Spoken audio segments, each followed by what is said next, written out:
Edge of Chaos, starring Neurotoxin and Joe Ryan.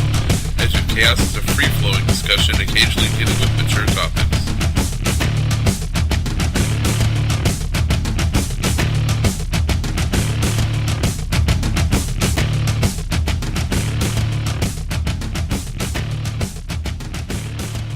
Hello everybody, welcome again to the Edge of Chaos. I'm Neurotoxin alongside Joe Ryan. Hello. And, earlier this week, an occasional show patron asked me what I thought of Rick Santorum. And, did you Google your answer? No. Yeah, that's great. Now, my response was, though, I think the man is trans-century. We now have, women that are born in men's bodies and they're transgender. Like, we're starting to accept that. And vice versa. The guys from Hollywood did that, right? So is it really so far-fetched that a man from the 17th century, maybe early 18th, could have been born into the 20th?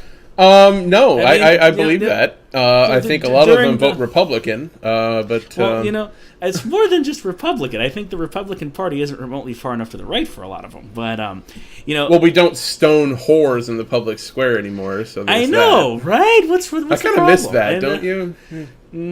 I miss getting stoned with whores. Oh, wait, no, I can still do that. Anyway, but here's the thing. I did that in high school. Here's the thing. With Santorum, during the Salem witch trials, would have just been one of the guys. Well, he would have been holding the lighter fluid. Football didn't have lighter fluid back then, but no, yeah, he would have been at least holding a torch. Definitely. Yeah, it would have been one of the guys, right? So, I look at this, what we call the filling clown car of Republican candidates. And the more you're offended by that, people, the more fun it is for me. Because honestly, with the exception of Rand Paul, these guys I look at it, I'm like, really? And you? Really? Lindsey Graham. I only have to say that name, Lindsey Graham. Oh, my. Lindsey Really? Graham. Lindsey Graham. That's all I got to say. Really?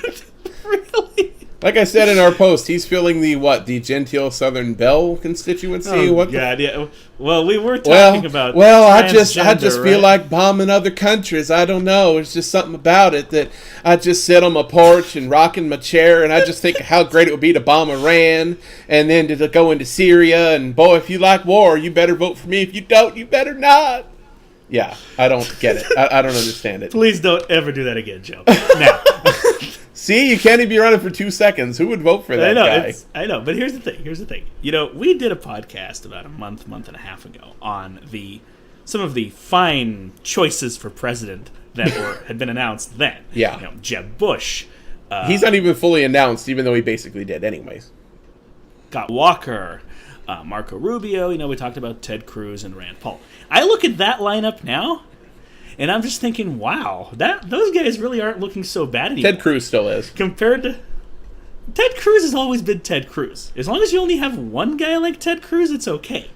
Now you've got a whole lineup that... honestly, some of these guys are making Ted Cruz look like the optimal choice. Yeah, the Ted Cruz of last election cycle was Herman Cain. I don't know if I agree with that. I don't know if I'd say that. I would say Herman Cain made far more sense than Ted Cruz. But wow, did I really just say that? Okay. Wow. So I know. I actually saw my first Republican campaign bumper sticker the other day. Guess who it was? That? If you was to guess, this is Texas, right? Which person do you think I saw? This is Bush Austin, or Perry? though. So. Bush or Perry? Wrong.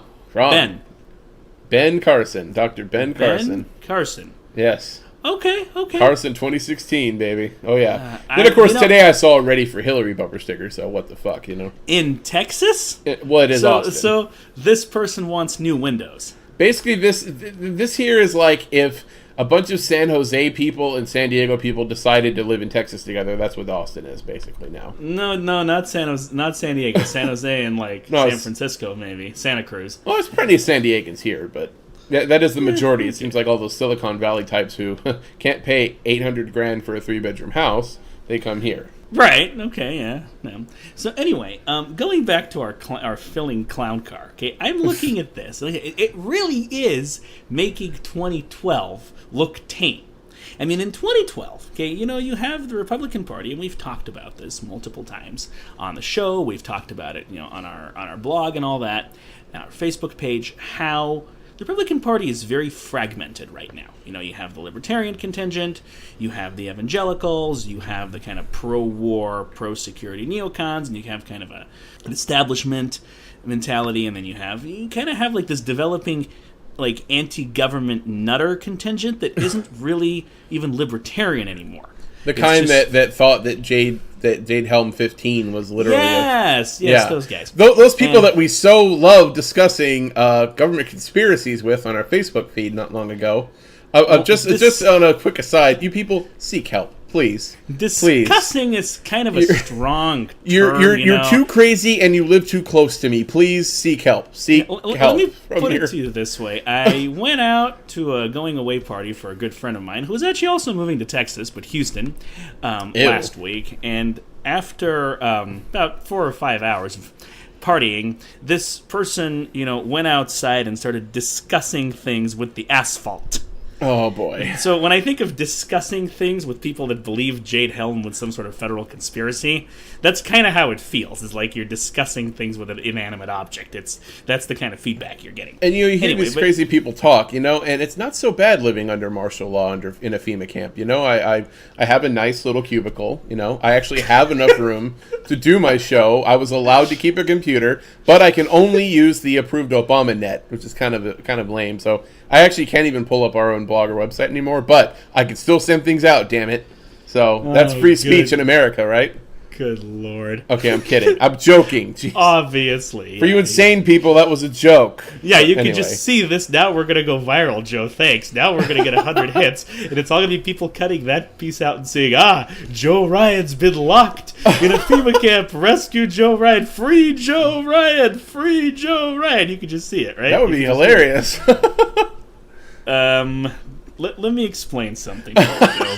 That is not the kind of audience we're trying to attract. Oh, wow. Our old friend Tony Stiles, who can go fuck himself, learned that trying to attract that kind of audience isn't necessarily a good long-term strategy. They have dedication, but they have the negative quality of also being insane.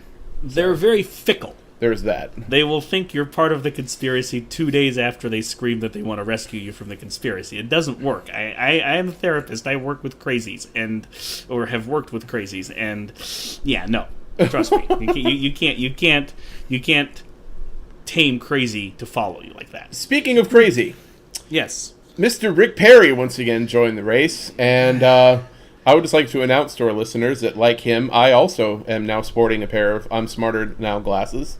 So I think this could work for him, don't you? Obviously, some image meister came in and took a bunch of his money and went, you know what you need, Mr. Perry? Credibility. Here, put these glasses on. See? That's not Rick Perry, the idiot governor from Texas anymore. That's Mr. Richard Perry, Esquire III, next president of the United States with my glasses. And he probably believed them. And here we are. I don't know if crazy is the word I would use. Fucking stupid, maybe, is another one? Moron might be more of a fitting term. I mean, does he really think... I can't just talk about this with a straight face. Does he really think he's going to pull off a presidential campaign? I mean, he thinks he actually has it in his head that he's running for president. We live in a country that someone's campaign can be derailed by going, "Ah!" And he thinks after oops that he's gonna have any wow. It's not just that though, but I wonder if those glasses. So you're thinking they're I'm smart glasses. I'm thinking they might be like reality distortion glasses.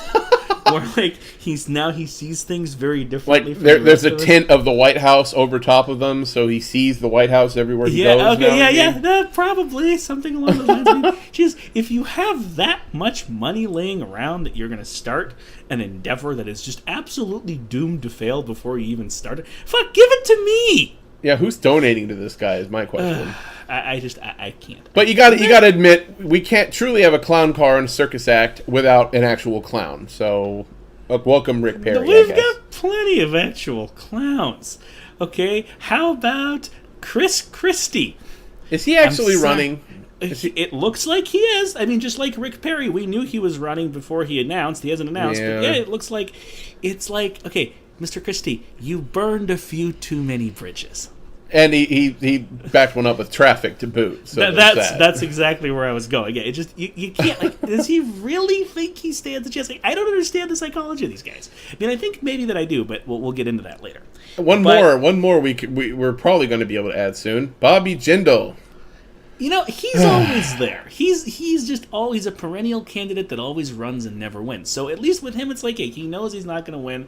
He's doing it for his own reasons. I'm not too concerned with him. But Christie and Perry are really the ones that are throwing me off. But let's shift gears to a different one that we've already talked about once. But the stupidity and the disconnect that this person's demonstrating is actually kind of disheartening and kind of disappointing, because I wouldn't say I was a fan of him at one time, but I had a lot of respect for this man at one time, and that's Mike Huckabee. Oh well. I mean, talk about, pretty conservative pastor who used to, when he was governor of Arkansas, had, pretty moderate ideas and was pretty reasonable and managed to get along with the liberal crowd. And, even, like, I remember in 2008 when he ran for president, when a lot of people who weren't going to vote for him, they had a lot of respect for him. And they're like, Mike Huckabee's pretty cool. We respect Mike Huckabee. We can't vote for him. We don't agree with him. But he's a cool guy. You didn't see him thrashing him the way they did, like, McCain or Romney or Santorum, right? And then he disappeared into the Fox News incubator for 6.5 years, and he popped out plumb fucking nuts. Is that what that thing does? Because I was thinking of buying my girlfriend a 2-week... not a good idea. Doesn't make a good tanning booth, right? No. This is... I mean, okay... I can't. He's defending Josh Duggar. He was the first one out of the gate. This is not just defending. He was the first one out of the gate. A conservative pastor from Arkansas. Let me get this straight. Saying it's normal for brothers and sisters to sexually experiment with each other, and it was that they brought it on themselves by prepubescent girls or barely pubescent girls are bringing it on themselves by running around their own house scantily dressed. Am I getting this right, Joe? It was something I saw posted on the internet. I guess it was some like guide that they give to people in the church that they subscribe to, that when they talk about these kinds of issues in the church, and they have this card of things that could have caused it, and that's one of them. Yeah, immodest dress is on there. Yeah, it's a little weird. Okay. It reads very victim blamey. You know what? I look at that honestly. This is the kind of thing this is where I'm going to separate from a lot of conservatives, and I'll piss conservatives off, and I don't care. This is the kind of thing that makes me sick. It's the kind of thing when I see that. You're not alone. When I hear that, what I hear? I hear Todd Aiken. Well, I mean, this is no surprise to many people that legitimate conservatives have really fucked up things about rape, and there's actually like a site, what is it, Days Without Conservative Mentioning Rape.com or something like that, where it's literally a website that tracks how long it's been since some conservative weirdo has mentioned rape, because it's kind of a weird thing that they mention a lot. Like, way too much. So this thing, this counter doesn't have an hour unit, right? Because it never gets... it goes down to minutes and seconds, I believe. I know, right, yeah, because it's just... I mean, if it's over 10 minutes, if it's in those digits, right? It's really weird that they're picking this hill to die on, a lot of conservatives. It's not politically very smart. And I don't think they're going to win that one. I really don't. I don't... Oh, well, they're Christian and God-fearing, so it's okay. I don't think a lot of people are going to identify with that. I could be wrong. I don't think trying to justify a violent crime is necessarily a politically savvy way to go, guys. Just a thought. But the guy, he said legitimate rape. What is it exactly that he said? He said, if it's legitimate rape... then the female reproductive body system will has shut that thing down. natural way of shutting it down. So Yes.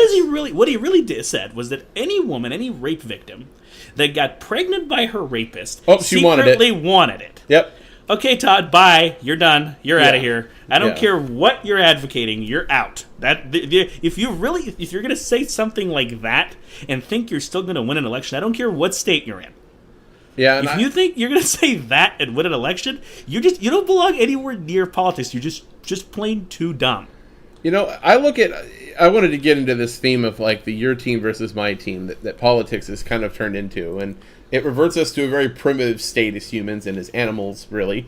The blind, just you versus me, everyone else is wrong, our team is right kind of behavior that we're engaging in lately. And it's just really interesting how you could twist logic around from the basis of, well, we're always right, so since we're God-fearing and we act this way, then it's okay. But if someone else did it, it's not. And it's like, wait a minute. Liberals are just as guilty of that. I have to totally, agree with totally. you, but you get this, I've been seeing actually already, with 7 months till the primaries start, desperate attempts to save Hillary from Bernie Sanders. And it's like the shit that I'm seeing, it's basically what you're saying. Well, look, she's a Democrat. Right. And she's running for the Democrat ticket, and we need a Democrat to win, right? So vote for Hillary and not Bernie. It's like, really? When I talked about that whole thing of, like, just shut up and vote for Hillary and smile about it, it's like, no, fuck you. I'm going to vote for whoever I want to vote for. And it's amazing, like, the other line of logic I've seen lately is, well, of course Hillary's corrupt. You have to be corrupt to be in the game. Don't hate her, hate the game. Okay, fuck that, all right? Wow. Because to not look at the Clintons and not acknowledge the 30 years of history that we have on them, both legally, publicly, electorally, 30. all of those things. Only 30, Joe? 30 at least. Like, I'm being charitable right now. So 30 plus. Let's talk about, like, him as governor, him during his first run presidency in '88, him his second run in '92, the presidency itself, Hillary winning in New York in 2000, carpetbagging her way into that, somehow becoming Secretary of State in a very clear ploy by Obama to, like, make nice with all her voters after a rancorous primary. I mean, these people, they have cajoled, greased, bribed and fucking lied their way into where they are right now. And then she has the audacity to do shit like go on TV and say they were broke in 2000 when he left office. Aww. While she was living in fucking Chappaqua. Meantime, she's like doing speaking engagements at a couple $100,000 pop, being senator and all this corrupt shit that's come out now in the last couple of months about her. It's like, to act like the Clintons aren't the most slick, freaking greased, corrupt, like, go right up to the line illegal fucks that are out there. To act like that's not the case, you're just plain out lying to yourself and to others. Come on. Okay, but see, this elect her with open eyes. Know what you're getting. If you're so much a Democrat that you won't consider any Republican and you have to elect her, fine. But don't act like she's some kind of paragon of fucking electoral virtue and that she's not somehow corrupt as shit like all the rest of them. See, this is what Give me I'm a break. seeing. And again, it's comes from some insider information with some folks that are very involved with Democratic Party, at least locally. And what I'm seeing, and it's really despicable and disgusting. And it's the kind of thing that we saw, in like last decade from the Bush family and from from the neocon who were just as dirty, as dirty. Yeah, they Totally. deserve each other. They deserve, Bush in 2000 did that whole McCain has an illegitimate black daughter, to make him lose South Carolina. Yeah, it's total fucking. It's the same shit. Like I said, they I mean, let's look at that election. Absolutely. Jeb being governor of Florida, the one state that the whole election hinged on. Daddy's friends basically making him being president happen. Come on. I mean, you talk about two of the most recognizably corrupt political families in America today. Bush and Clinton are on that list, and 1 and 2 in some order. Absolutely. Give me a break. I agree with you. But here's the thing. So, looking at that is the same thing that is going on with the Clintons now. They've hijacked the entire party machine.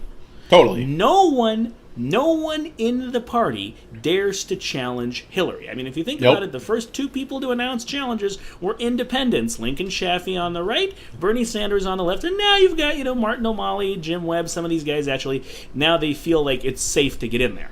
But I love how O'Malley, he was going to run and he waited. He waited until 2 other guys jumped in first. I despise Martin O'Malley. I can't stand that guy politically. But what I have to give him credit for, he's like Chris Christie. He's from the same part of the country. He's a bulldozer. He's a brave guy. And he's a cutthroat opportunist, too. You have to come out of Maryland and out of Baltimore. Yeah, he's got balls. So the fact that guy was too scared to take on Hillary, that just shows you this is, it's like on the level of like Italian mafia control of part of a city. Totally. That when I think of the Clintons, that's and the Democratic Party, that's what I'm saying. And it's really kind of sad because, in my opinion at least, and again, I'm going to piss off some listeners with this, and I don't care, the Democratic Party isn't all bad. You have a 2-party system. You have the good and the bad in both parties, and we bash Republicans a lot.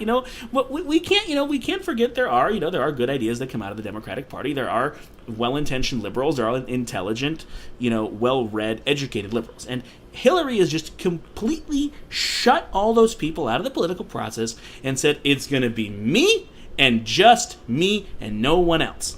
And she's counting on that. What you're describing, that whole, well, you're going to elect a Democrat, right? You're not going to let a Republican win. Right. Right. To take her down. It's not So it doesn't matter who we put up, so it might as well be Hillary.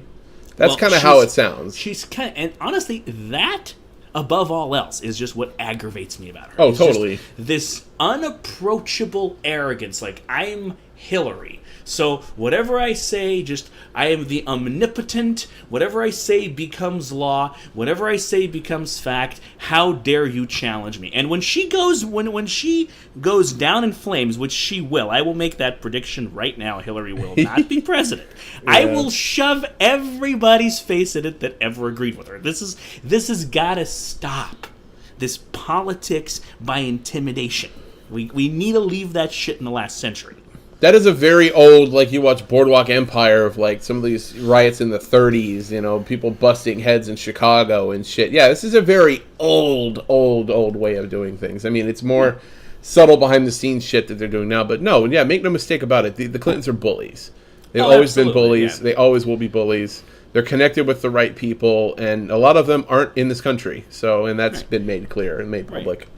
So, yeah, their war chest is big. They're going to go after everybody who dares to cross them. But here's the good news, at least in my opinion, is that once this election's over and once Hillary goes down in flames, then you're going to see the Democratic Party go through the same meat grinder that the Republican Party went through. It needs to so badly. And you know who's going to 2010. You know who's going to lead that charge is Elizabeth Warren. Totally. Well, she is going to be one of the people who leads that charge. It's not really going to be a charge. It's more going to be a feeding frenzy. See, I was having another conversation with someone about the Republican side the other day. And, you know, when he was talking about Marco Rubio, and I'm not going to name people, but he's talking about how Marco Rubio is kind of dangerous and that he's coming in and he's young and maybe he's someone that can challenge Rand Paul and blah, blah, blah, because this person's a big Rand Paul fan. And I said, you know what I call Marco Rubio? I call him Paul Ryan 2016 version. Basically. Now with Latino appeal. Yeah. It's like now with new Florida appeal. Yeah, totally. Right. Totally. I mean, he's young, well, relatively for a politician. He's 44. Yeah, that's young. He's the youngest one in the race too. Right. On either Paul side. Ryan was what, 42 when they give or take, yeah, 42, 43. But he wasn't running for president though. Yeah, well, he's running for vice president, but they added him to the ticket for the exact same person. If you think about the Republican establishment in 2012, okay, and you got to kind of let me go through this spiel real quick. First, it was Rick Perry. Then he oopsed. Okay, I mean, I heard he's still running or something. But anyway, he's still running his 2012 campaign today. Then it was, who was the next? Then it was Herman Cain. 999, sorry. Turns out that he was thinking with the wrong head for all these years, and that came back to bite him. Yeah. You know, that shit, here's another little tangent. That shit's not funny. Now, I don't know, like when Clinton... I'm sorry, you're right. No, it is. Clinton was, fucking around with his interns. I didn't really care about that. I cared that he lied about it. I didn't care what he was doing. Where a man puts his penis is between him and his wife. I don't give a shit about that. If I was married to Hillary, God, dude, I'd probably be fucking rocks. But here's the thing. With Herman Cain, the difference was he was using his positions of power to get that out of women. No, it was sexually harassment. A lot of it was harassment, right. And even when it wasn't harassment, like he didn't force anyone, but he was doing it in exchange for promising them raises and higher positions and all kinds of benefits. So guess what? When he gets in the White House, that's what he's going to do. Of course. No, you are out of here, bro.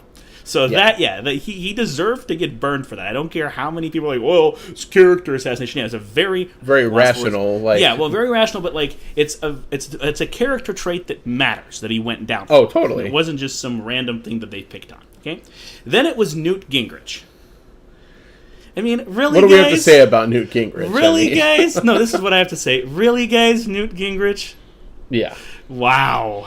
Why don't you just elect the crazy old man on the corner that yells at kids to stay off his lawn while you're at it? No, he's going to be less... Oh, wait, they already did that. They elected Reagan. Oh! Anyway, sorry. Hey. Easy now. Easy, Tiger. We don't want to piss off our listeners that much. But Newt Gingrich, I mean, and Ron Paul destroyed him, because right before the primaries, because Newt Gingrich was trying to pick up the right-wing nutter vote. Yeah. And Ron Paul was like, hey, Newt, when you talk about traditional marriage... You talking about with your first wife or with your third? Is that the one where you were screwing her while your other wife was in hospital dying of cancer? And she was your intern? Was that the one that, let's see. Yeah, I mean, Newt Gingrich is a whore. He's a whore. There's no, and I don't. He's a man whore. Yeah, in a sexual sense, he's a political whore. He's an economic whore. He's a whore in every sense of the word. I mean, the guy was campaigning on the Florida Space Coast, talking about a moon colony. Are you fucking serious, dude? I actually don't mind the space stuff, honestly. Again, he was campaigning on a promise to build a moon colony. Is this the realism really, of being able to do that? I guess I see really what you're pointing. Yeah, an economic government expenditure priority, and this was 2011. Well, 2012. I do want to break off an aside because there's too much anti-science shit going on in this country, so I will have to comment on that really briefly.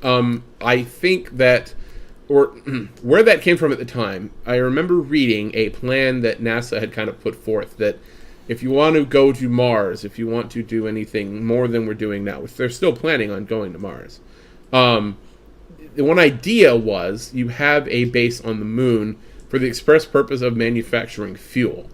Because the amount of fuel you would need can't break orbit. It's too heavy. So there was like a problem there of how do you fuel a spacecraft to go that far and still lift it off the planet? That was a problem. So there's some kind of process that you could, in theory, manufacture fuel literally from the moon minerals. Okay. Seeing as we're talking about Newt Gingrich being a whore, you think this was just a coincidence that he started talking about this on the space coast of Florida, well, I mean, of course, a week before the primaries there that he was poised to lose? Or is he actually concerned about science and going to Mars? The concept of those being economic priorities notwithstanding. What do you think, Joe? What do you think? Being an actual endorser of the idea? No, he's full of shit. I'm just saying the idea itself isn't necessarily laughable. It is to me, but we can discuss that on a different show. So then they grabbed Newt Gingrich and very quickly let him go. And then they're like, shit, we're completely out. None of these guys who are left are establishment. Romney was not establishment. We think of him that way now. He was not. He was way too far to the left. He was way too liberal. Yeah, that election makes me laugh hysterically because no one wanted Romney at the beginning. No one. A, he was a retread. B, he was a rhino for most people. And to hear the conservative talk show morons twist and turn themselves around when he ended up being the guy. Basically what it was everyone was, it was like I'm sorry, I'm outing myself as a high school wrestling fan by using this analogy. When he was the only one standing in the ring at the end of the Royal Rumble, when everyone tossed everyone else overboard, and he just happened to be standing there at the end, everyone's like, fuck, I guess he's our guy. Right. And they talked themselves into him. So hearing the likes of the human trash like Mark Levin or Sean Hannity or fucking Rush, when they were spending 5, 6, 7 months talking about how they wanted anyone but Romney because they knew he was going to lose to Obama, try to act like he was the guy all along. That was the most glaringly pathetic moment of the Republican Party in the last freaking 30 years, I can tell. It's just, wow. Anyway, sorry. So, and then, obviously Santorum he had left, and Paul. So now what they did, one of the things they did once it was actually decided who's running for president and all that, August, September, right before the convention, then they decided they're going to add Paul Ryan to the ticket. And that was just like, even though you're saying, okay, they were trying to twist and turn, sure, but they knew they were going to lose.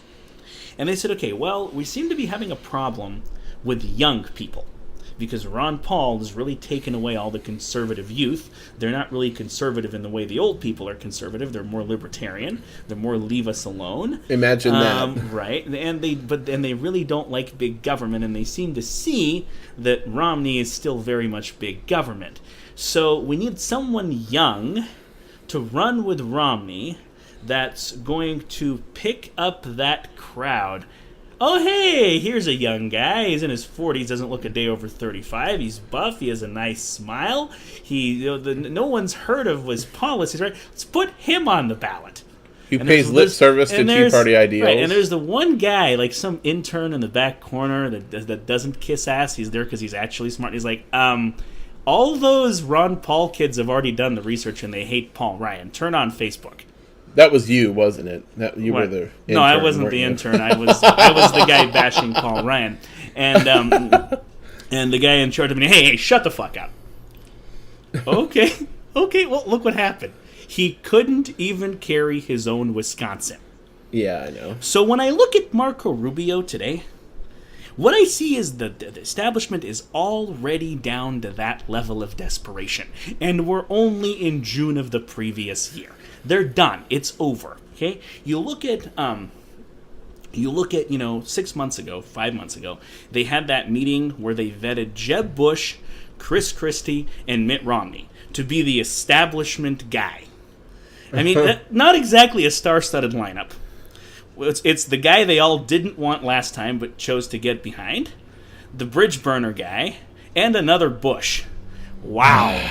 Wow. And, we had this discussion on the show, and I told you, Joe, that's it. They're finished. The establishment is done. If this is what they're down to, it's over. They have absolutely no chance of winning their own primary. Not this time. And you're like, no, I think Jeb Bush. I'm like, okay. Well, Jeb Bush is already done. I have disturbing information for you on that, actually. Yes. I have counter information. 52% now find George W. to be favorable. I saw that. Yes. I still don't see it, okay? I don't know. And never underestimate the lengths that people are going to twist and turn and just flail around to make this Iraq war, the Iraq war he had, look like a rousing success. Versus... No. This is not funny. It's not funny because they're fucking doing it. And, the fact that ISIS is running around, for some reason, has absolutely nothing to do with the fact that we went in there, right? It has everything to do with the fact that Obama's a pussy. Now, I'm not saying Obama isn't a pussy. I'm not saying that Kerry and Hillary are probably together the Tweedledee and Tweedledum of fucking secretaries of state or anything. It's not like these two they could even secretary their way out of a paper bag or anything. It's two of the worst diplomats I can think of.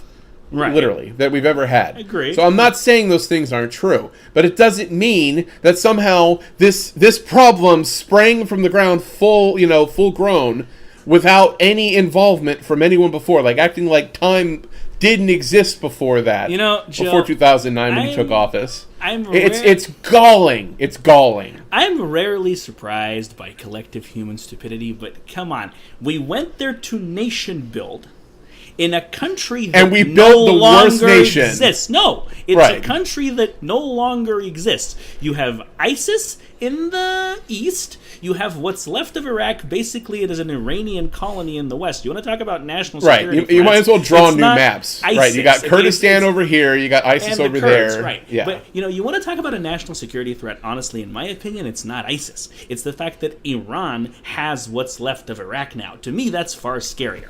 And guess what? They have our weapons. Oh, they all have our weapons. They're all there. Yeah. Actually, both sides have our weapons. That's a funny thing about that. We just don't learn. The same thing happened in the 80s or the 70s. We loaded up the Shah on U.S. weapons. Yeah. And then look how well that turned took over, so we had to load up Saddam Hussein on our weapons to go take our weapons away from Iran. And then we shipped them to the Nicaraguan Contras, but we won't go there. So, how... Okay, yeah. Maybe... Okay, that's fine. But Obama caused all this. Oh, it was all Obama's fault. This is Obama's war. Didn't you hear that? Okay, you fucked up, but you need to learn from your mistakes. You won't give a bunch of idiots running around in the Iraqi and Syrian deserts weapons again, Will. What are you doing? What are you doing? And you have the really ironic part, and the really twistedly ironic part about this whole thing is that basically you have these establishment fucks using Bush as some kind of paragon, and then they're going to use the same kind of sitting president malaise that we all kind of feel for different reasons about Obama and the way he's handled things. You're gonna bring out a Bush and say, look, wasn't it better under him? Let's reelect another one of him. And kind of twist that around. It'll be their ultimate revenge, and it's so twisted. And it has such a high chance of working in my mind. It scares the living shit out of me. I disagree with that last part completely. I don't put it past them to try it. I just don't underestimate the stupidity of the electorate. No, I'm telling you. I don't see it, and I'll tell you why I don't see it. I hope you're right. I hope I'm wrong. Please believe me. I hope I'm wrong. My God. Because what I'm looking at this Republican clown car, as we've been calling it rightfully, unapologetically. And what it really is, it's a feeding frenzy. Everyone smells the establishment dying. They're done. There is no way they're going to push through another one of their primaries. They didn't even succeed with it last time. As you said very accurately, Romney was not it. This time, the campaign of whoever's the establishment pick, which is now it's turning into Rubio and not even Bush, is Jeb Bush. It won't even get off the ground. They're done. So this is why guys like Santorum and Rick Perry and John Kasich are all jumping and say, "Hey, look, I could even run for president."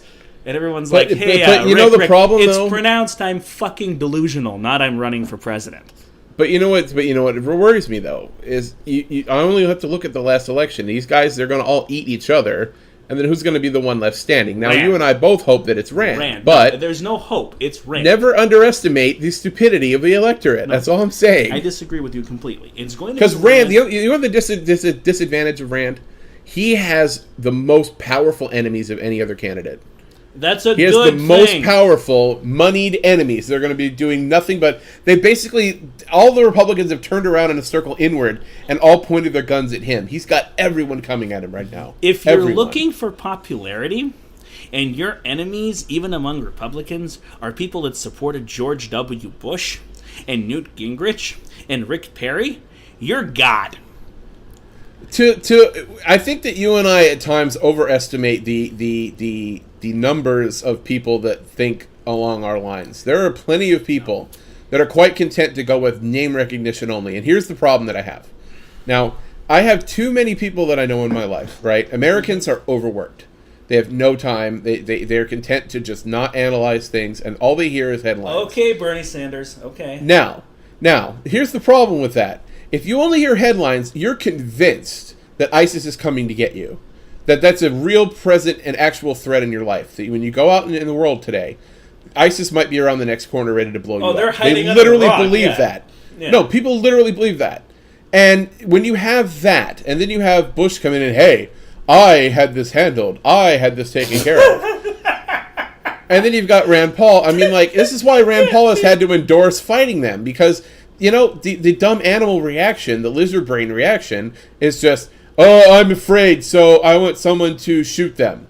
And you got Lindsey Graham coming in, you know, yeah, we're laughing at him and all, but you know what? He's actually coming out and saying, bomb him into the dirt. And you know what? There's a lot of people that would say, yeah, bomb him, sure. You know, I mean, it's never underestimate the stupidity of the electorate. That's all I'm saying. Joe, so two things. First of all, when you bomb ISIS into the dirt, a new ISIS grows, and it's bigger and worse than the last one. Don't tell them that. That's rational. Al-Qaeda, and look what happened. That's being rational. Okay. This is not a rational line of thought. Anyway. Going back to what you're saying, it's not that I underestimate, as you said, the stupidity of the electorate. It's that the cool thing about this country, in my opinion, this is why I'm a very patriotic American, is it's not really a flat-out democracy. It is very much a republic. Yes. Voting is not mandatory.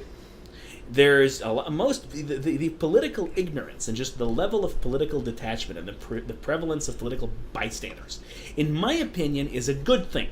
Because in places like Greece and Italy and France and a lot of South America, they have mandatory voting. That's been something that Hillary has been floating out, by the way, that she wants. Hillary. Okay, and this is the thing. Of course Hillary wants it. Because all the Nimrods would be forced to go to the polls and vote for her. And what happens over there is extremely corrupt, extremely just detached and very powerful interests that some American liberals, not saying you, some American liberals see as just God's gift to humanity, like labor unions, just march people in droves to the polls to vote for their guy or girl. And you can see how Hillary would totally have that if she had compulsory voting, right? In this country, in my opinion, the level of detachment is a good thing. If you don't understand politics, if you don't take the time, if you don't take the effort to get educated, to understand civics, to understand how it works, I really don't want you voting. I mean, it's not about how much money you have or who you are, or the color of your skin, or no. Everyone has the right to vote. I want everyone to participate. When I say participate, I don't mean voting on the headlines. I mean participate. Get your ass educated. I don't care if you vote the same way I do. I want you to have reasons and foundation for why you're voting and why you're participating the way you want to participate. Yeah, people don't do that. Right. So when you say don't underestimate the stupidity of the electorate, my response to you is going to be don't overestimate the weight of ignorance. Because people who are not ignorant, people who are engaged and politically motivated, and they understand politics, have far more political weight in this country than the average bystander, or even someone that only votes in general elections. There's primaries, there's donating money, there's working for campaigns. All of this stuff happens, and people do it almost entirely on a voluntary basis. In a lot of places in the world, that's not the case. They force you to participate. You go to work, and the union steward says, today, instead of working, we're going out and we're distributing leaflets for this candidate. You have no fucking idea who that candidate is. You just know he's your candidate. That's a lot of free political labor. You know, I've worked on political campaigns. I understand if you have free volunteers that you don't have to recruit, you're way ahead of the other guy. That's a huge thing. Manpower is everything. So I feel like with this, especially on the Republican side, it's always more difficult to get volunteers. They have more money, so they can pay people. But volunteer-wise, it's almost always more difficult. Because with Democrats, there's still certain unions, certain organizations that will give you free labor. Teachers' unions, for example, are terrible for this. So, and public employee, like service unions, are another big one, SEIU and all that. So with Republicans, even though what you're saying as far as numbers, you're right. They have the Rand bots outnumbered 4-1, the contingents that you're talking about. They're not going to be able to get the Bushes or the Rubios through the primaries, especially when they have this many other options. It's possible. I'm hoping you're right, like I said. It's a feeding frenzy because everyone smells that the establishment is dead. Now, I guess if you look at the Democrats in comparison, the inevitability of Hillary and the paucity of opponents, you'd see that with Bush if he were the guy, I guess. I can see honestly, your point when you contrast them. I don't know. Anyone's going to beat Hillary. In my opinion, Bush would beat Hillary still. That's the only No, I'm saying if you look at each party's primary, you have hardly any candidates on one side and then tons on the other. So you're right. On the other, yes. All of them think they have a chance. So you're right. There is no anointed one over there. Except Bobby Jindal, who pretty much realizes that it's not. I'm just kidding. So he's just in there for free ice cream. With Hillary, what's going to happen, and again, I'm going to get plenty of hate mail for this, and I love it because I'll put your face in it 4 years from now. After Hillary goes down in flames, next time, 2020, maybe might take till 2024, we're going to see the same feeding frenzy on the Democrat side. I think it'll be next time. You talk possibly. You know, I've been wrong before. Not so much wrong as just my predictions were too soon. I expected what's going on the Republican side, for example, to happen in 2012. And it happened to some extent, but not remotely as much as I predicted it would. So I'm trying to temper my predictions. It's still on target. It's just how long does it take? So with the Democratic side, this feeding frenzy, my kind of more important point, isn't about when it's going to be. It's that you're saying Elizabeth Warren's going to be leading the charge. I don't think she's going to be leading the charge any more than Rand Paul is leading the charge right now.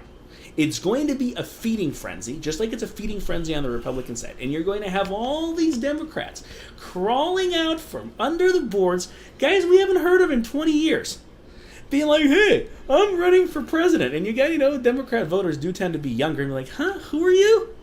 Who's this guy? You did what under the Clinton administration? Right? Warren Christopher. I'm just kidding. No. He's too old. Yeah, famous last words, Joe.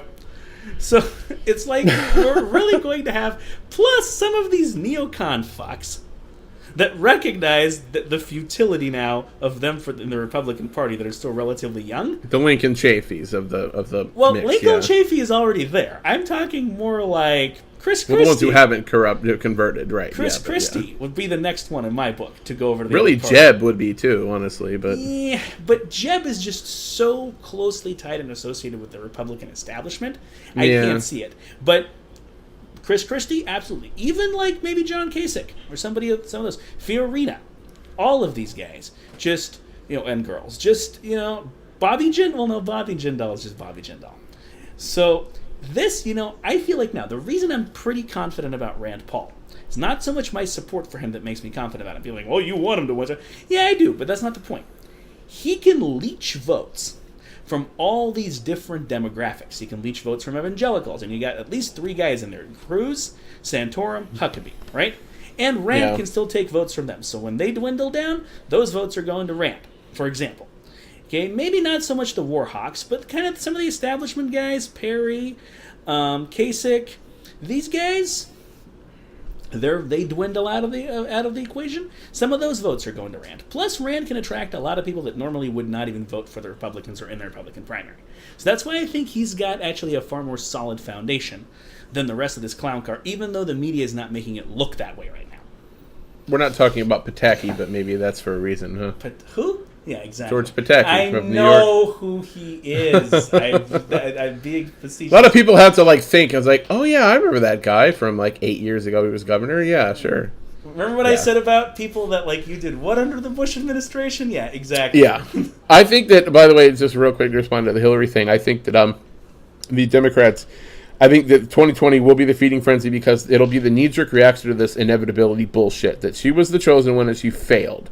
And, the whole thing of, last time we had a rancorous primary and we don't want that this time. We want it to be clear and we want the Democrat to win, blah, blah, blah. I think next time, especially in defeat, they're going to be knee-jerk and want choices. So we'll see if that holds. So, Rand Paul. Now, some things have been said about his, and it wasn't actually a filibuster. I know that. A filibuster is a very specific thing. You're literally doing that during the time where the bill is being discussed, and that wasn't what was happening. He was basically trying to talk and fill up a whole day for a reason, because I think there was something about if he rolled over to midnight, he would have canceled that next day's business or something like that, and that was the point. He ended up not doing that. I don't know why. Obviously, we're not in his campaign strategy sessions, whatever. But a lot of opponents of what he did basically said, he's just doing this because he's running. It's just a campaign thing. You're not wrong, but the fact that this shit was discussed... The just is where they're wrong. But right. And the fact that this was even talked about in the open on the Senate, I'm going to take that however I can fucking get it. And when we talk about there's other kinds of Democrats, Ron Wyden was up there. There were a couple different Democrats, and most of the actual people that talked were Democrats. There was a guy from New Mexico. I forget all the people who talked. Udall's the guy from New Mexico. Right. Both senators from Montana. Dianne Feinstein. Right. Actually. Both senators from Montana spoke. There were a bunch of people that spoke. Most of them were Democrats that are on his side. And, the fact that we have a guy who's basically living in exile. Just really quickly, one of the Montana people is a Republican, the other's a Democrat.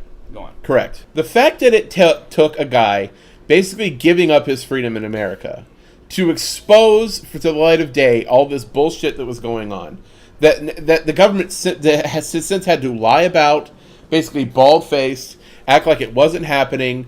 Any one of us, we lie under oath like that, we're in jail. This guy not only isn't in jail, he still has his fucking job. The fact that it took all of that, and that we still have people, even to this day, when the USA Freedom Act was being voted on, when some of these Patriot Act provisions sunsetted, that we're using him as an example of a traitor and all that. You know what? You fucking people were sitting there lying bald-faced about what you were doing. You allowed a guy who was in charge of the whole thing sit there and tell just bald-faced lies about it. And, if we have anybody who's standing up in public and willing to actually discuss these issues in the open, for once, I'm going to applaud them. Even if I got an icky feeling afterward when I signed up for the Stand With Rand thing on Twitter, when I got an email afterwards soliciting donations, it makes me feel kind of inside about it, but it's the system that we have, They need money to win. And it's post-Citizens United is where we're at, sadly. So it's not like I blame him necessarily. And if you can let Hillary off the hook, Democrats, I'm letting Rand Paul off the hook for that, honestly.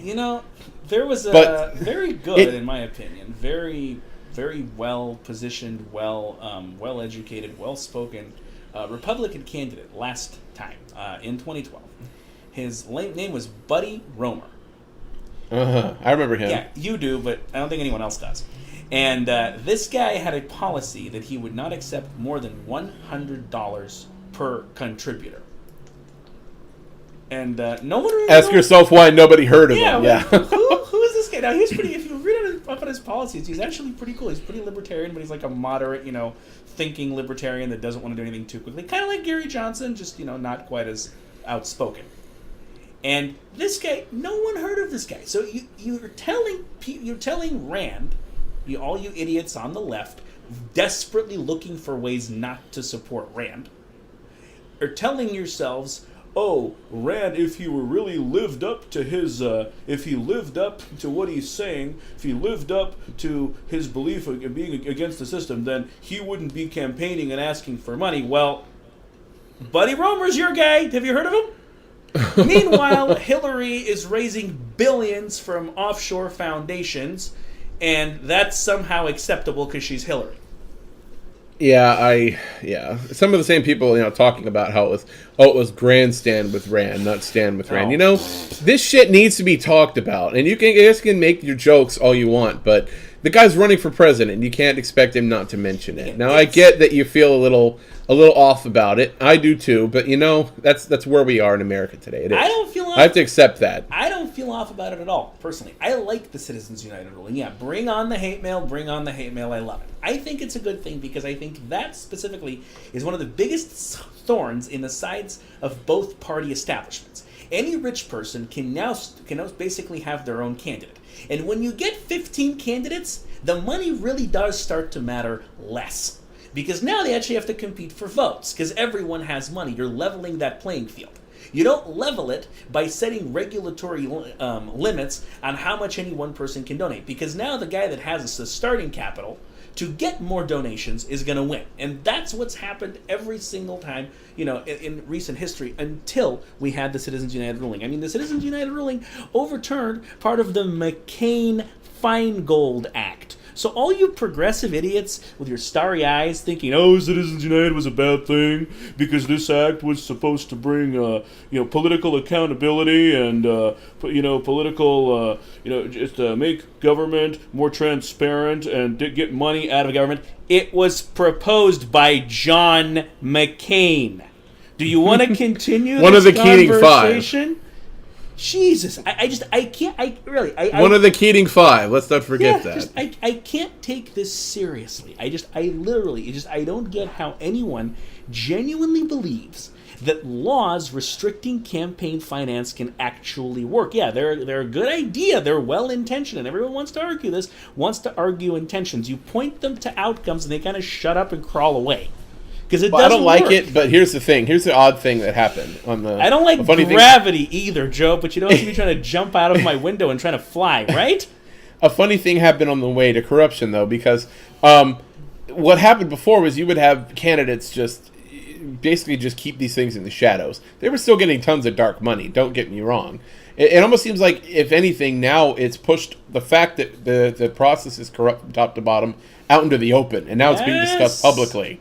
And now it's like, he's the guy the Koch brothers want.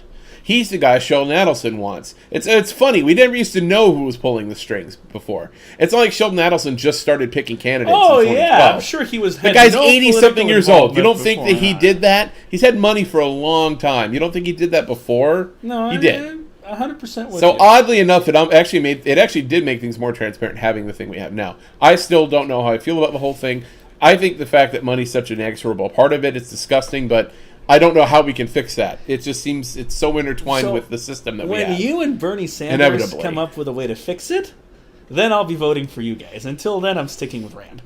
Now, moving on. Well, when in doubt, vote for the old crank. That's why I love Bernie Sanders. Now, let's talk about him a little bit, because honestly, I'm finding his presence in this very, very entertaining. We have to acknowledge it's the first time. Oh, you add a cranky old man to anything, and it makes it funnier. Ron Paul was great for that too, but it's the first time we have to acknowledge Ron Paul. 50, 60 years ago, you always had a guy like Ron Paul running, but this is the first time, as a country, for better or for worse, that we've had an openly admitted socialist running for a major party ticket and actually, being a major candidate. Right. And it's funny because now I'm liking this, and I'm certainly not in favor of socialism, but I'm liking that you're actually having some of the debates that I'm seeing around this. People will come in, progressives, and they'll talk about Bernie Sanders, and they'll make points that a lot of libertarians and conservatives agree upon, right? They agree that, with his attacks on the Democratic Party and with his attacks on just, the military, or not military, but just defense contractor, let's say, cronyism and security cronyism and government transparency and banks and a lot of stuff that a lot of libertarians, right, conservatives are completely 100% in agreement on, right? And they see this, and they're like, "Oh shit! I actually agree with Bernie Sanders on this, right?" And then they have to go after, yeah, but he's a socialist, and Lenin said that socialism is the way to communism, or communism is the goal of socialism, blah blah blah. Like, okay, good. This is the debate we should be having, right? And imagine for a moment our perfect world scenario at Edge of Chaos. the 2016 election of Bernie Sanders versus Rand Paul. See that? Wow. I want that Wow. to be every election, not necessarily those two guys. But I'm taping those debates. Like, I'm recording those debates and I'm putting them in a vault somewhere because that has to be preserved for all time, those debates. They would be epic. And it would to be epic. think that's within the realm of possibility only 4 years after Obama versus Romney. I mean, I can't think of a more boring election this side of Bush versus Kerry. I really can't. Oh, wait, that wasn't that long ago, though. But Bush, I have to say, Bush versus Kerry was far more entertaining than Obama versus Romney. Bush versus Kerry had the distinct advantage that they were different people. Okay, well, different people as in they were both in Skull and Bones. They both went to Yale. Yeah, okay, let's not get into the only difference being is that Kerry actually had fucking boots on the ground in Nam, where fucking Bush was scraping bird shit off some runway in Texas somewhere. Yeah, and that's the Kerry difference. also had brain in head. Now, I'm not a fan of Kerry at all. He's corrupt. He does, huh? But if you listen to him talk in that election, he was actually articulate. I don't agree with him, but he's actually an intellectual. Stand up monkey next to Bush and he sounds articulate. Stand up shit. who? Stand up a gorilla next to Bush. He's right. The gorilla Whereas sounds Bush articulate. just had this, I'm this guy from Texas, and I can't really talk. I say nuclear and terrorist and Merca.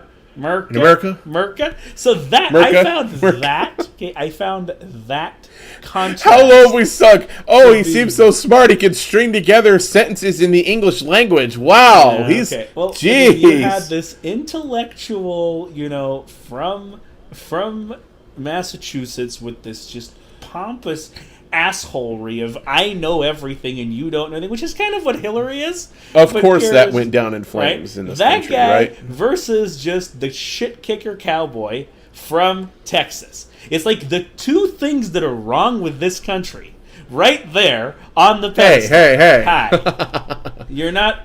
You do not. I kicked shit yesterday. What? I'm just kidding. Okay, Joe. Did Rick Perry kick it back or what?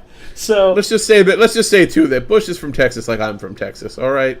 Anyway, there's that. But the way he spent more time at Kennebunkport, believe me. Okay, but here's the thing: with Obama and Romney, it was literally like it was two of the same guy on stage. Yeah, it was one guy and that same guy with a tan. Really, is what. Yeah, it was just. I get. It's not just like to you. It was boring. To me, it was just like, wow, this is what we've come to. And they thought they disagreed. They that did? Was the funny they thing. Really thought that? Yeah, I don't think anyone else yeah. thought that. Well, Candy Crowley thought that when she was asking the questions, but that's about it. That was the one entertaining part of any of those debates. That was the only part that was entertaining or interesting at all. That they actually thought they disagreed? That the whole Candy Crowley incident, that whole thing was the only entertaining moment. The most entertaining debate of that election was the Joe Biden-Paul Ryan debate. No, that was great. Joe Biden did everything short of literally yanking down Paul Ryan's pants, throwing him over his knee, and smacking his ass right on TV. I thought he did that. Like, he did everything short of that. Like, every time Paul Ryan would speak, he would, like, squint his eyes and do that, like, are you fucking kidding me face? Like, this was, like, on steroids version of Al Gore sighing during the Bush debates. Whenever he got in trouble for, like, sighing every time George said something stupid, which was, like, every 5 seconds or so. Well, yeah. Al Gore would be like, oh, like, you could hear him on mic and he got in trouble. Hey, he's really condescending. Yeah, you gotta love when a guy gets so old that he passes the give a fuck part of his life. He just says whatever the fuck he wants. He doesn't give a shit that anyone thinks about it anymore. Like, people think of him as a gaffe machine, and he is. But he's an old man. What the fuck do you expect? Old men say fucking crazy shit all the time. I mean, Joe Biden, I think we had this discussion on the show back then, too. Joe Biden's like the cantankerous old man yelling at people to get off his lawn. And totally. And Paul Ryan was like the neighborhood bully. The guy that leaves shit burning on his front porch and everything, right? And this just the old man just got his hands on the neighborhood bully, and he just slapped the shit out of him, and the whole neighborhood's like, "Oh my god!" But they couldn't do anything. It was great. It was great though. Like, that debate, as much as it was completely pointless substance-wise, and they're both constantly lying through their teeth and just insulting America's intelligence, both of them. Not one. It was both. hilarious. They to watch, were very, very different from each other. Whereas Romney and Obama, it was like literally the same guy answering for, like the same, not to invoke conspiracy theories, like the same puppeteer had the strings on both men. It was like, God, stop, just stop. And what made me sick about it, Joe, and I really don't think we'll see a repeat of that this election, which is a good thing, is that, I had been very involved that year, probably more so than I am this time. And I knew just how many different ideas and different philosophies and different political ideologies we have walking around, just in the Republican Party alone, and even the Democrat Party, which as now we're seeing, with Lincoln Chafee and Bernie Sanders and all that. And to have all these different ideas and not even be able to produce two different candidates. It was literally two of the same guy. I'm just like, So when you... This is why I'm so scared of Bush versus Clinton. Oh, yeah, that's absolutely... You might as well just don't sleep on that happening, America. It could. You with that again. It could. But see, when you talk about 20... The minute we stop thinking it could happen, it's gonna fucking happen. I'm telling you. I'm telling our listeners, if you give a shit at all, if you actually want, we probably can't do anything about Hillary. Try. No, Don't accept her inevitability. Don't be a sheep. Try. But know that it's probably not going to work. But on the Republican side, there's actually, it's a clown car, yes, but the one side effect of a clown car is fucking options, a lot of which aren't named Bush, for crying out loud. So please, for the love of God, vote for anyone. Anyone. I don't care. I don't even care. Vermin vote for Supreme. Anybody. May I recommend vote for Vermin anybody. Supreme as an option? I mean, at least it would be something different, for God's sake. Vermin Supreme is actually pretty cool. If you read his, he's never going to get elected because his whole point there is to mock the process and make fun of the idiocy of a lot of the other candidates. But you do know who Vermin Supreme is, right, Joe? Actually, no. Oh my God! Google image right now. Vermin Supreme. He's a perennial candidate. I don't know what his... I don't usually Google on the show, but in this case, I'll make an exception. He's a guy... I don't know what his background is, but he's clearly a guy that has money, and he's a perennial candidate. He runs just about every time for the Republican nomination. No, people haven't heard of him, but he's there. Yeah, did you do a Google image search? Oh, that guy. Yeah, he literally looks like a giant rat. He has a costume that makes him look like a rat, and he runs around. But it's an actual campaign. He has people working on it. He does get some votes every time. Not enough to be on the radar, but he's out there and he's running around giving interviews, and just basically his whole campaign is a mockery of other campaigns. And a lot of times he'll get into character, and when he says stuff in interviews and whatnot, he makes fun of the major candidates and the shit they said. And actually, he was, when the whole fiasco in Florida happened with Rick Scott, and they shut down Ron Paul, pretty much shut him out of the convention. He had a couple state delegations walk out. There was that whole mess, and they had the way they had the barricades set up. Allegedly, they kept out a couple of delegation buses that would have brought more Ron Paul delegates. They wouldn't have won anyway, but they were trying very hard to keep the Ron Paul people from making a ruckus, right? And this guy, Vermin Supreme, was actually... He's wearing a boot on his head. Yeah, that's what it is, yes. And he's got, he had, a few people with him. It was him and his entourage were out there. And they were, mocking a riot. They were kind of mocking the Ron Paul people, but at the same time, they were mocking the whole convention. Wow. It's just, no, this guy, he's great. I think he's a genius. He's not really running for president. His job is to mock the system. And he talks about why he's Vermin Supreme, which is why he's the Republican choice and all that. So it's, and this is his legal name. I mean, he's gone all into this act. So wow. He's a very interesting guy. So honestly, I'd vote for that guy over Jeb Bush any day of the week. That guy with a boot on his head over Jeb. Nah, totally. Well, we don't know what Jeb has on his head when he's home. Oh God! Did you really? That dunce cap falls off a lot. Anyways, yeah, he said some things, by the way, that makes me wonder if he actually was the smarter brother. Yeah. Wait. The smarter brother against? Didn't we say if you put a gorilla next to George W, it'll sound smart? Well. But he said some really dumb things. It took him a full week to actually say no, he wouldn't have gone to Iraq. Did you hear all the answers that he gave? He basically, it was stages of grief. It was denial, and then it was bargaining, and then it was really funny, actually. He seriously was no, I would have gone. Yeah, totally. Probably would have gone. It's I would have gone if this and that is bargaining. And then it's like, okay, anger. Oh, hey, how dare you ask me how could you ask me that? Whoa. And then, oh, well, okay, yeah, maybe it was the best idea. And then, yeah, I wouldn't have gone. Like, it was seriously, it was the funniest shit I've ever seen in my life. And you know, that's the one, thank God that's the one thing he does have holding over him is that a lot of the country will at least force him to answer that question over and over and over again. And the fact, they always say that, like, you have to, and this is why Romney would have made a terrible president, because he can't hire anyone for shit. You look at how the campaign is run for how they're going to run their administration, right? Oh yeah, who they absolutely. pick. I mean, especially because a lot of those, it's not an unfair comparison, because a lot of those guys end up being in cabinet positions or like in chief of staff or whatever. So, really, you launch a campaign for Jeb Bush, and the guy in charge, day one, minute one of meeting one, doesn't come in the room and go, hey, Team Bush, this is great. Okay, we're going to get started by all of you come up with a good answer for the question, would you have gone to Iraq like your brother?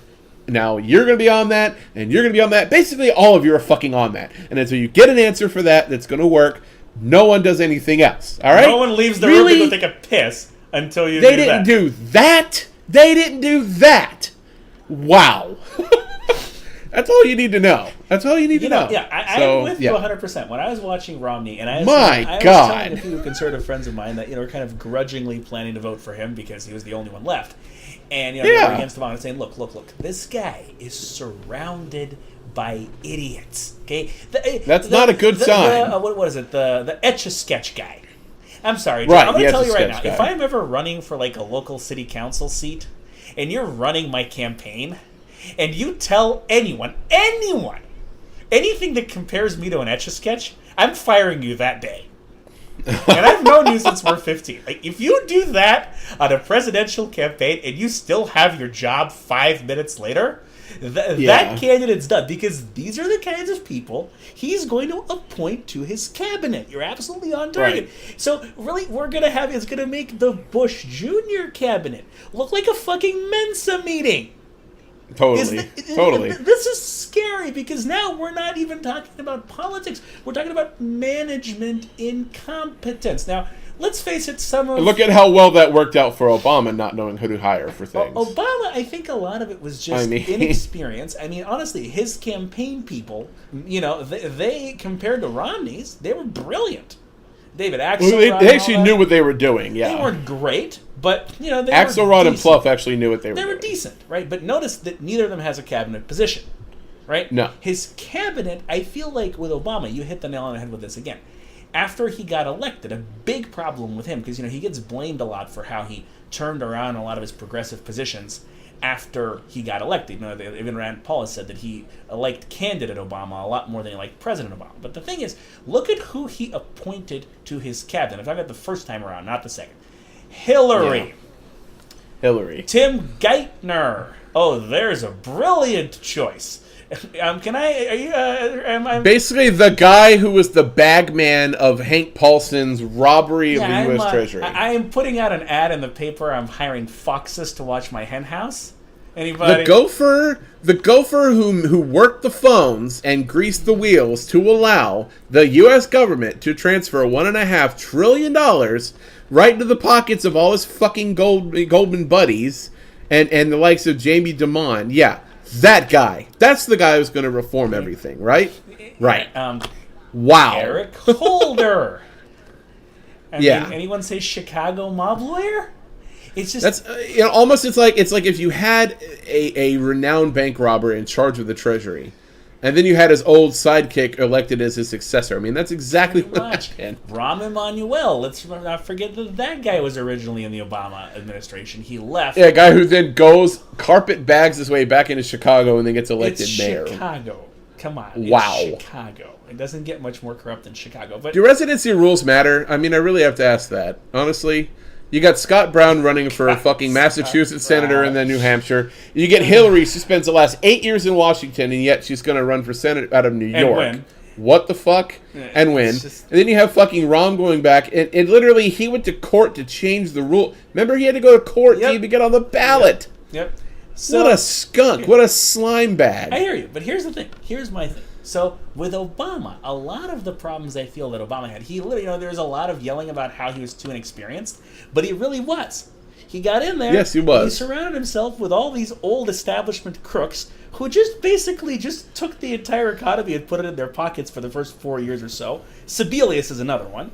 And then when it all went to shit, they all just kind of jumped ship and left him to die. And that's what's going on right now. He's getting... Yeah, I have to say that was the one bit of criticism that everyone who said that, and they were just saying it, they were just flailing around saying everything bad about him. Right. But that was the one thing that the Hannitys of the world actually got right. He was inexperienced. So the idea that Ted Cruz, he of the 2-year Senate career, is going to get elected, the guy doesn't even know how the fucking Senate works yet. How is he going... Let alone how the country appoint works. To his cabinet? I want to think about this now. Who's Ted Cruz going to appoint to his cabinet? Is he stupid enough to actually appoint Ronald Reagan to something? He might. Well, what? He was a great president. He would be a great Secretary of Agriculture. Okay, Ted. No. Look over here. I know it's shiny. Look over here. Ted. Look over here. No. Don't look at the squirrel. Look at the squirrel later. Look over here. Now, okay, Reagan. He's over 100. He has Alzheimer's disease, and he's dead. Yeah, but no. Then he explodes Ted, in it. No. Reagan's dead. What do you mean he's dead?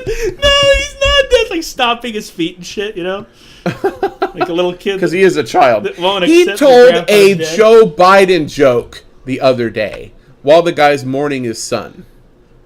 Wow.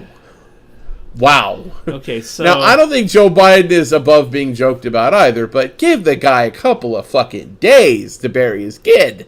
Good God. Seriously, he's a child. He's a fucking child. He's Special Ted. That's his. He's Special Ted. Yes. I find him hilarious.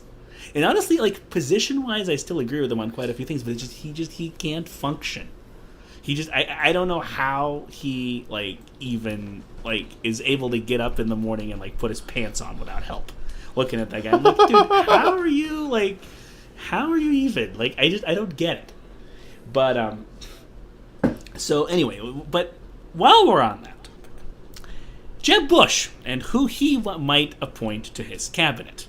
First of all, the median age is going to be about 75. No, but really, yeah. I mean, who would work in Jeb Bush's cabinet? Could we give Rumsfeld another shot at being Secretary of Defense? I mean, hey, third time's the charm. He fucked it up horrendously the first 2 times. Maybe this time he'll get it right. Honestly, you think it's a joke? I could see it happening if Bush gets elected president. The one thing is he's too old, but... Oh, that stops Republicans.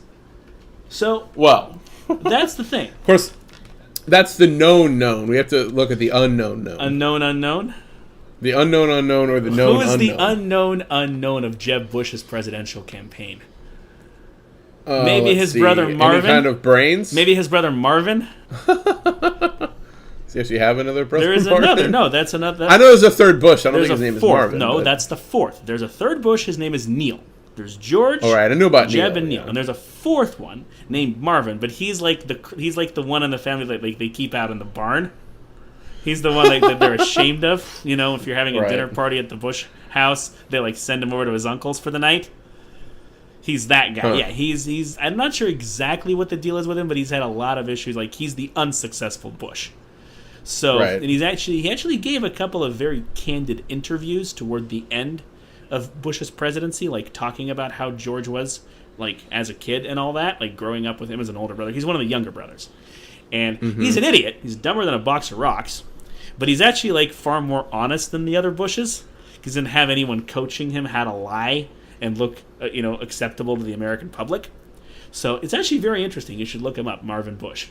So I think he's the unknown of the Bush campaign, if we're going to go there. In any case, I think we've bashed this clown car enough for one day. I would like to maybe mention one more thing that has very little to do with this, but it goes right into what you were saying about people just starting with a mentality with a foregone ideology, foregone conclusion, and trying to build their entire narrative around it. And that's the whole Bruce/Caitlyn Jenner issue. Yes. It's been interesting seeing how people are dealing with this. It really has. And It's funny to see the generational reaction to it, honestly, and I've pieced it into 3 different groups. There's people my mother's age and older, and she's in her 50s, so this includes Huckabees, includes a lot of, I think, Santorum, people in politics who have made certain comments, basically bashing on her. Let's say her. Okay. That's the accepted. And basically they just don't get it. They don't get it. Like, gay was a thing that they had to kind of get over. And you've heard their opinions evolve. Like, Huckabee has gotten to this kind of low-key stereotype of gays now.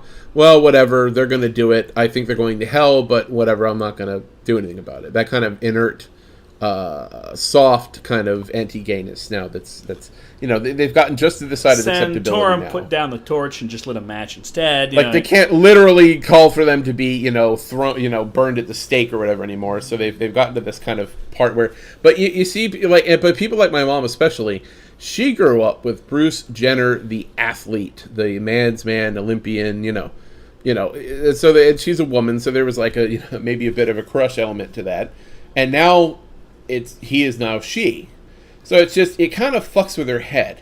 So it's and understanding, and here's the thing, like, make no mistake, it's been in the news a lot lately, because once something is in the news, they seize on it. It's kind of the way it goes. And for lack of a better term, being trans is in right now. It's being discussed. It's everywhere. It's being presented to us everywhere. Being gay was in the 80s. It's the new gay. Yeah, I heard that last night on Mar.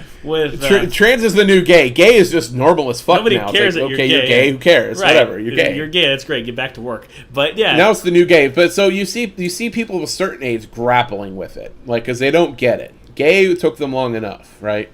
But they're there. They're there for the most part. But second group? Then you have Who's people. The second group? The second group is people our age, okay. And I find myself even kind of, I don't care, like, whatever. I'm not like against it or anything. What can I do? It's a free country. You can do whatever he wants. She now can do whatever she wants. And you see, that's the thing. It's a new thing for us.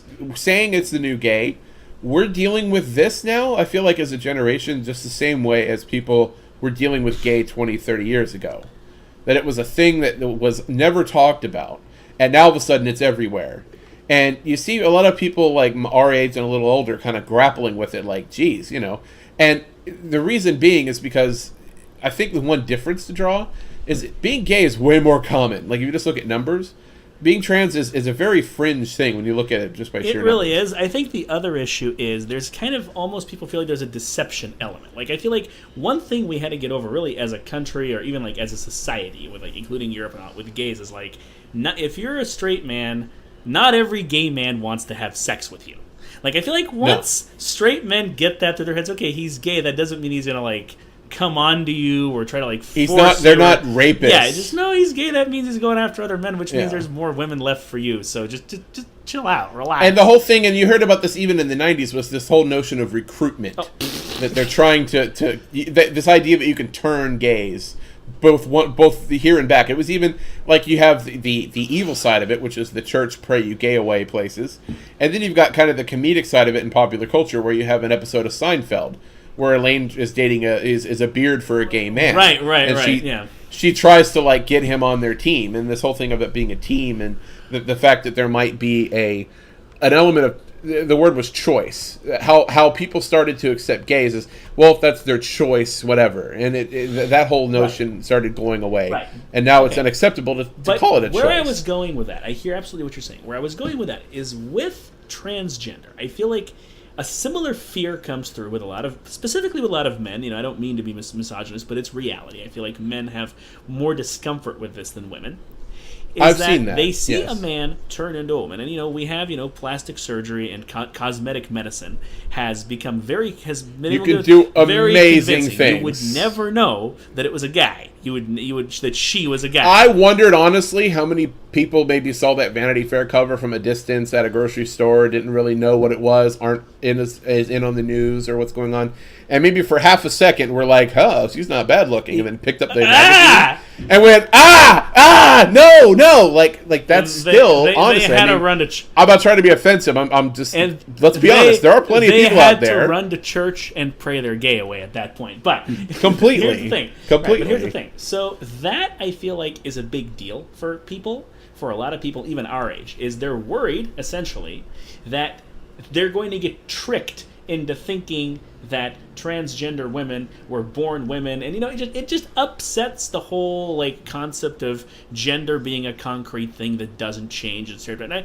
Like Joe said, it's a very uncommon thing. First of all, it's very rare. You are not likely to come across someone who's transgender, and it just by sheer odds, by sheer statistics. Now, well, and there's a whole world out there. I mean, we've had someone on the show that you brought on as a guest who's very like open about the fact that their sexuality is very fluid, and that now we actually have things like the first pansexual elected office, I believe, out of Dallas.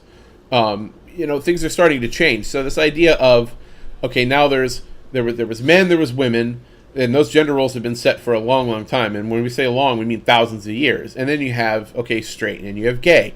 Now we have this whole new thing thrown at us of, these labels. We all along we've been like using these labels, and really they're kind of limiting, and there's a lot more gray area out there in the world that we've been not been talking about. This idea of you're attracted to any human, like this one lady I was talking about, the pansexual legislator. You're attracted to basically men who are living as men who used to be women, or just a woman, just a man. I mean, this is to a lot of people. It's like, what? What is that? It looks just like something like Aeon Flux or some like futuristic cyberpunk fantasy movie or comic book where just these roles are so blurred that no one can tell who is who anymore. And I really don't think it's really to that point. It just some people look at that and it really scares them. They really grapple with it. I mean, I'm this generation that you're talking about, the middle generation, in these terms, and I certainly don't grapple with it. I don't care. It's like, all right, whatever. It doesn't do anything to me. My approach to it is the same way I approach homosexuals. Okay, you're gay. That's great. Go get back to work. I don't see the point, even though I obviously very strongly identify with masculinity. It comes with having grown up in Eastern Europe, where gender roles are a lot stronger and they're a lot more concrete. And men are expected to behave one way, and women are supposed to behave a different way. And there's very little cross roles or anything like that. We have a lot more of that in this country. We had it long before we had this the transgender revolution that is happening. But still, despite that, I can be very tolerant and be like, okay, I don't necessarily get it, but it doesn't really make a difference in my life.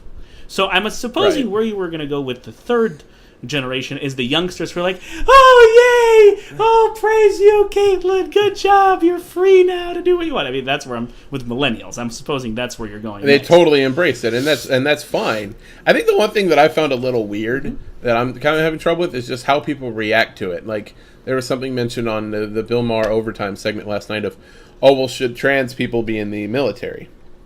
The same old argument now with gays. And it's like, oh, well, why is Caitlyn Jenner going to join? It's like, okay, this is not a new person who's like now a young person who's all of a sudden going to be joining the military and all of that. I mean, I think that people like ascribe a lot of really weird, and now this is going to happen and that's going to happen. I think a lot of people are just still trying to piece this together. It's like, really, it's like it's the same human being. True. They're just going to look a little different. Back, I mean, going back really, I mean, that's opening up a whole other show, and when you need to wrap up. But going back a little bit to the political impact of this, and I feel like my concern here, one concern that I'm having, it's very interesting because a lot of conservatives, which tend to be older, okay, even though they're like, oh, Bruce Jenner is disgusting, but at the same time, or they're just like the whole Huckabee Santorum crowd, at the same time, Bruce Jenner is pretty conservative politically. No, Bruce Jenner's a Republican. He's a Republican. So they're very, they're like, well, look, now we have our token transgender Republican. Having a token gay Republican 30 years ago was a big deal. I said it last night. It would never happen, but I was remarking last night in my house, watching Amar and watching them discuss this. If they had Caitlyn Jenner as a speaker at the convention, and one of the...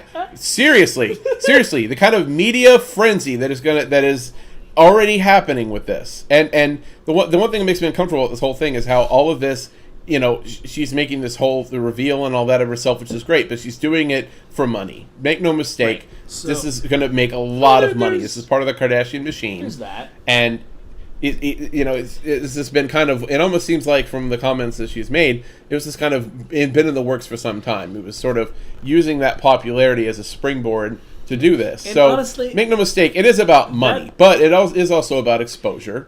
But if a candidate, someone like Rand, let's say, wholeheartedly embraces, say, you know what, people come in all shapes and sizes and types, whatever. Freedom to be you in America. That's what we're for.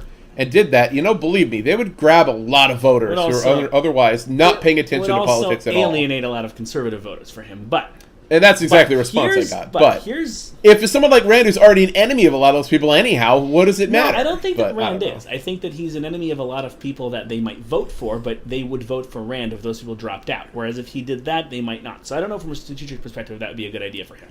Where I was going with it, though, and this is what concerns me more so than the conservative response, because at least it's somewhat consistent.